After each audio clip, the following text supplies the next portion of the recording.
बड़ी मुश्किल से होता है चमन में दीदावर पैदा।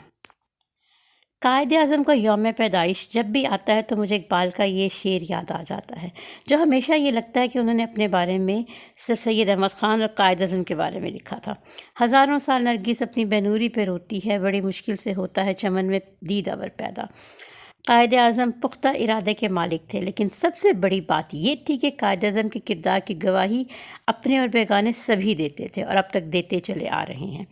मैं ये वाक़यात पहले भी अपने कॉलम्स में लिखती रही हूँ, लेकिन बहुत से वाक़यात की तकरार नौजवान नस्ल को ये समझाने के लिए कि लीडर दर हकीकत होता क्या है बहुत ज़रूरी हो जाती है, क्योंकि आजकल के दौर में सियासत में सब अखलाकी कदरें नापैद होती चली जा रही हैं। कायद आज़म को वायसराय हिंद से मुलाकात के लिए बुलाया गया। 11 बजे का वक्त मुकर्रर था। कायद आज़म वक्त के बड़े पाबंद हुआ करते थे। घंटी पर घंटी बज रही है कि आए क्यों नहीं। खुद जवाब नहीं दे रहे। प्राइवेट सेक्रेटरी को कहते हैं कि इनसे कहें कि मैं अपनी सहूलत के मुताबिक आऊँगा, थोड़ा वक्त लगेगा।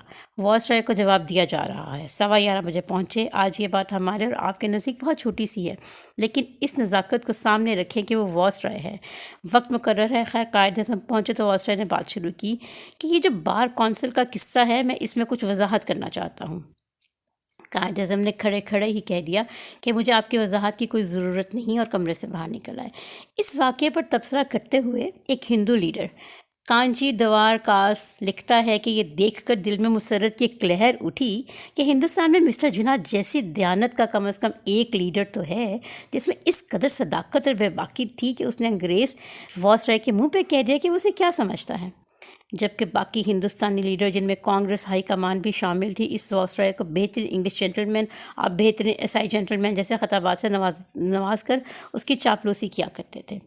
मिसिस लक्ष्मी पंडित नेहरू की बहन ने कहा था कि अगर कांग्रेस को जिन्ना जैसा एक लीडर मिल जाए तो लड़ाई अंग्रेज़ के साथ आज ख़त्म हो सकती है।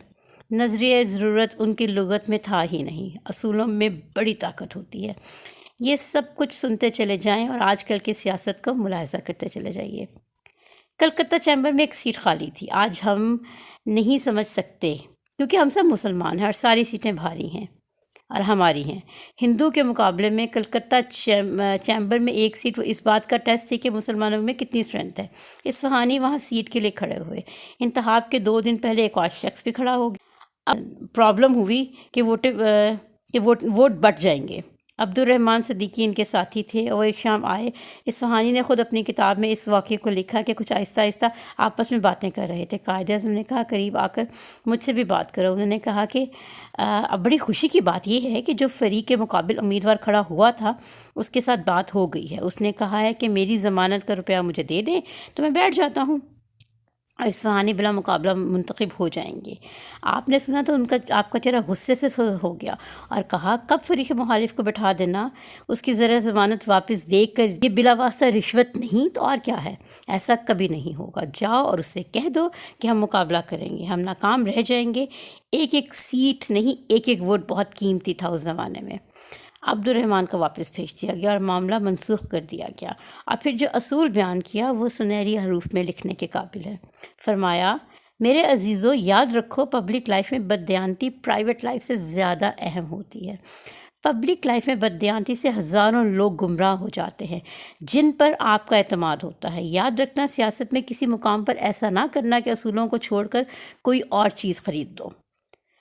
खान साहब से एमपीएस की एक वफ़द ने मुलाकात की और उनको बताया कि उन्हें करोड़ों रुपए की ऑफ़र्स हो रही हैं पीटीआई को छोड़कर दूसरी तरफ वोट डालने के लिए।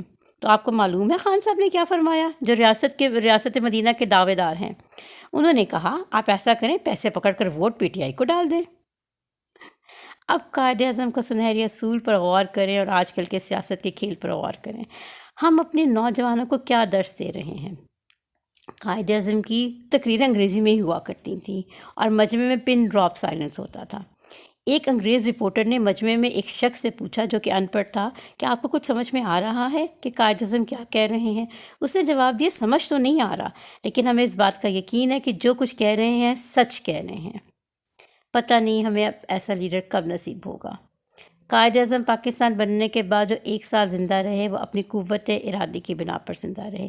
कायद आज़म ने क़याम पाकिस्तान से 6-7 سال پہلے جو اپنے ٹیسٹ کروائے وہ اپنے پرائیویٹ ڈاکٹر سے جو بامبے کا پارسی تھا، اس کی زبانی معلوم ہوا کہ میں نے قائد اعظم کو بتا دیا کہ آپ کے دونوں لنگس معاف ہو چکے ہیں، علاج اس کا صرف یہ ہے کہ آپ مکمل آرام کیجیے، کم از کم 1 سال ریسٹ کیجیے، ورنہ موت بہت قریب ہے۔ جس مرد مومن نے دنیا کا نقشہ بدل دینا تھا، اس کے پاس آرام کا وقت کہاں تھا؟ معلوم ہے قائد اعظم نے جواب میں ڈاکٹر کو کیا کہا؟ اس سے کہا کہ یہ بات تمہاری زبان پر نہیں آئے گی اور نہ میری زبان پر آئے گی، ایکس رے کو کیبنٹ میں سیل کر دو اور چابی مجھے دے دو۔ یہ بات ڈاکٹر نے قائد اعظم کی وفات کے بعد بتائی۔ اس واقعے پر تبصرہ کرتے ہوئے ماؤنٹ بیٹن لکھتے ہیں کہ کاش ہمیں معلوم ہو جاتا کہ اس شخص کی زندگی اتنی تھوڑی رہ گئی ہے تو میں پاکستان کے قیام میں اتنی جلدی نہ کرتا، پھر کوئی شخص ہم سے پاکستان لے ہی نہیں سکتا تھا۔ انگریزوں اور ہندوؤں کی مخالفت تو قابل فہم تھی، لیکن ہمارے اپنے دیوبند، اقرار والے بریلوی، انصار، جماعت اسلامی، تقریباً تمام مذہبی جماعتیں پاکستان کے مطالبے کے خلاف اکٹھی ہو گئی تھیں۔ اس زمانے میں کیا کچھ نہیں جھیلا اس مرد مجاہد نے۔ قائد اعظم نے ایک پارسی خاتون سے شادی کی، لیکن اس کو مسلمان کر کے اس پر مذہبی جماعتوں کی طرف سے اس شعر کا پرچار کیا گیا، ایک کافرہ کے واسطے اسلام کو چھوڑا، یہ قائد اعظم ہے کہ کافر اعظم۔ پھر پاکستان کے قیام کے بعد یہ تمام مذہبی جماعتیں پاکستان تشریف لے آئیں۔ تاریخ کے حقائق بڑے تلخ ہیں۔ قائد اعظم نے بڑے دھڑلے سے کہا تھا کہ پاکستان میں نہ تو مذہبی پیشوائیت، نہ تھیوکریسی، نہ سرمایہ داری کی گنجائش ہوگی، یہاں پر صرف خدا کی کتاب کی حکمرانی ہوگی۔ دنیا اس کتاب کی حکمرانی سے تو ڈرتی ہے۔ ایک مرد مومن کی کاوش نے خون کا قطرہ بہائے بغیر یہ ملک ہمیں لے کر دیا۔ جو خون خرابہ ہوا وہ نقل مکانی کے وقت ہوا۔ ہم اتنے برسوں میں خدا کی کتاب کی حکمرانی قائم نہیں کر سکے، کیا ہمیں دوبارہ ایسا کوئی مرد مومن مل سکے گا جو یہاں پر خدا کی کتاب کی حکمرانی قائم کر سکے؟ اے کاش قائد اعظم کو اتنی مہلت مل سکتی۔